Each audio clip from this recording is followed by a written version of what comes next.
Assalamu алейкум, урматтуу мекендештер, туугандар. Бүгүн 26 апрель 2022 жыл болуп атат. Жалал Абад шаарында курс валюта багаларын банктардан билип өтүп кетейин, туугандар. Сиздер видеого лайк кнопканы басып, каналга катталбагандар каналыбызга катталып койгула. Бүгүнкү курсубуз аябай жакшы болуп атат. Капитал банкы 1 сом 1 тиын болуп калды доллар. Рубль доллары 85 болуп атат. Кийинки банкыбыз Аман банк. Аман банкыда рубль 1 сом болуп атат. Доллар 85. Эко Исламик банкын тартып өтүп кетейин силерге. Эко Исламик банкында доллар 84, рубль 1 сом ровно болуп атат, туугандар. Кийинки банкыбыз Бакай банк. Бул Бакай банкта деле рубль 1 сом болуп калды, туугандар. Сатылышы 1 сом 8 тиын экен. Доллар 85. Банк Азии.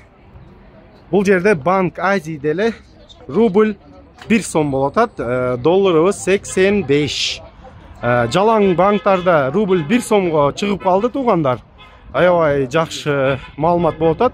Мына бир Кыргызстан банкында рубль 1 сом 1 тиын экен, туугандар. 1000 рубль которсоңор 1010 сом берет, туугандар.